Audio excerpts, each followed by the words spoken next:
And I'm going to have the Rivery Zero here do the honors. Made in good old US of A with machine aluminum. I'll have all these linked down below if you guys are interested in checking out the prices, availability, and variants. But without further ado, let me go ahead and give you the specs. All right, there we go. The Black Knight, right? There's a model number, dimension, main materials. I'm thinking 30 CR13 and 20 CR13 might be actual blade steels. All right, there's everything else you want to know. Feel free to pause. But let's go ahead and open up here. We have a sheath for the multi-tool with the NexTool embroidered branding right there. It's got this Velcro opening. There is the multi-tool, and then we have a whole sleeve or pocket right behind here, right? This one there for a sleeve of different bits, right? You have all kinds of different bits here. We'll take a look at those in a moment. We also got the user manual. Make sure I don't miss anything. All right, later on we'll check, double check to make sure we hit all the features on this guy. And of course, you know, we got the Black Knight.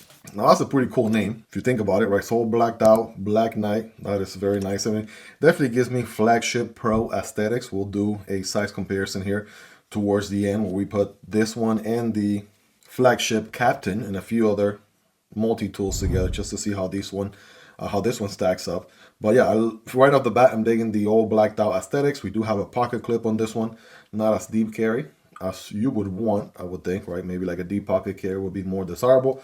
But then, you know, I don't know, guys, let me know in the comments. Are you more of a pocket carry multi-tool kind of guy? Or if you're doing a heavy duty multi-tool like this one, are you automatically always going to use the sheath, right? Let me know. I'm curious to find out. It does go in and out of the sheath there both ways pretty easily. Nice and easy to take out as well. For starters, let's do the outsides first. Starting with this one, pops out at me. We got the big old scissors. Holy macaroni, these are insane, right? Pretty huge size. I mean, look at just the handle on these. Pretty huge size scissors to get some work done. Absolutely gotta love it. Safe to say, whatever material you're attempting to cut with these, right, should be fine. We'll do a scientific cutting test later on. The only thing I wish it had, and it doesn't, are the little micro teeth that they put. I know they do it in some other models we have seen recently here, and we don't have micro teeth on either side. The micro teething does make a difference because it helps trap material so it doesn't slide around and it aids the cut, but we'll test it out here in just a moment, see how they do. I mean, the massive size is insane, so I'm digging that already. We do have the knife here, so this is a hollow ground. Okay, that's impressive. Hollow ground warning or sheep's foot Warncliffe blend of a blade. All right, with a hollow ground, that's pretty intense. Love to see that. We don't have any marking on the blade itself, so that's where I'm assuming it's the 20 CR or 30 CR 13.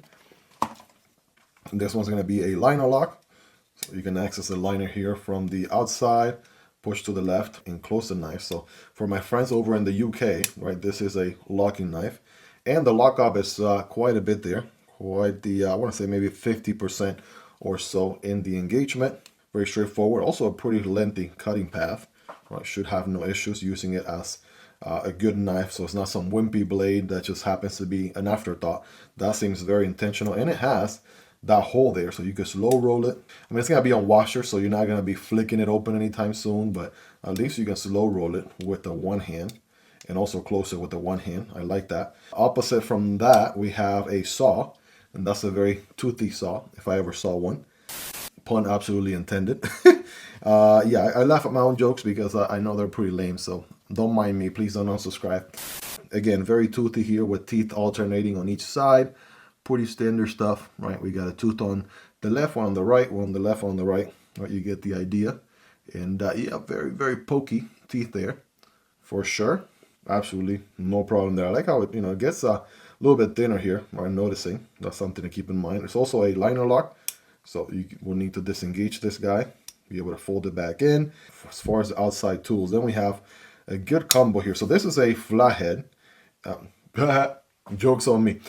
This is a Phillips head here, and it's interesting because you get a whole slew of different flatheads, Phillips head, hexagonal patterns, and everything else. But this is where the this little socket here is going to come into play. All right, so check this out. It has a square base. All right, that is a square hole. And bam, there you go. Now you have a socket there ready to go. And then from here, you could transform into anything you want. Right? You want a flathead, screwdriver. There you go. You want a hex pattern H5. All right, say no more. I kind of wish it stayed in there a little bit easier. You know, like if it had one of those balls, like little D10 balls that just keeps it in place, that would be nice. But you know, to get some work done in a pinch, you should have no issues there. And last but not least, say you wanted a thicker Phillips head. You get the idea, right? So they got you covered. That's where the sleeve with the multiple different options comes in, right? The little socket there. And this one is non-locking, so you'll just be able to fold it back in, kind of similar to a slip joint. It's got a back spring, so that's why you kind of find some resistance. But that's that. We can fold it back in. We have two more tools. From the outside, we have a file. We have a file on this side with the cross pattern. Then we have a, no diagonal pattern on the other side. That's an interesting call. I mean, they usually do both a diamond pattern and a diagonal pattern. On the opposite end, we do have a little pointy section here. I'm assuming it doesn't have a hole, so I can't think of it being an all tool. But they call it the, what do they call it? They call it the nut untie tool. Okay, so if you want to untie a nut, I get it. Okay, so a nut can be really tight and you can't get your nails in there to, you know, untie it. You could use this little pokey piece to help you kind of wedge it in there, kind of loosen up the nut a little bit. A nut untie tool. First time. They say there's a first for everything, so there's that, a nut untie tool. That's nice. And then we have another flathead here and a can opener, or bottle opener, sorry, in this case. So bottle opener there, right, pretty straightforward. And I think that about does it for all of the outside tools. We'll check inside, moment of truth, what's going on with the pliers. Check them out. Again, I do like that it's all blacked out. That feels very nice if you're looking for that whole blacked out, murdered out aesthetics. Needle nose pliers here towards the front. Then we have the regular pliers as you move further down. We do have wire cutters here, but these are not replaceable. So something to keep in mind. They're just stationary or static wire cutters. So you won't have the option to replace those in the future. Something to keep in mind. Pretty good size for your standard heavy duty, you know, pliers multi-tool. I gotta give them credit for that. It actually feels comfortable whether I grip like this or if I grip like this. Either way, all right, they feel good. Now, another very important thing I'm usually asking in these videos, guys, do you prefer a spring-loaded pair of pliers or do you prefer the manual non-spring-loaded ones? These are spring-loaded. Obviously, as you can see, they return to this form, right, if you let go. And of course, a quick overlook at the user manual just to make sure we didn't miss anything.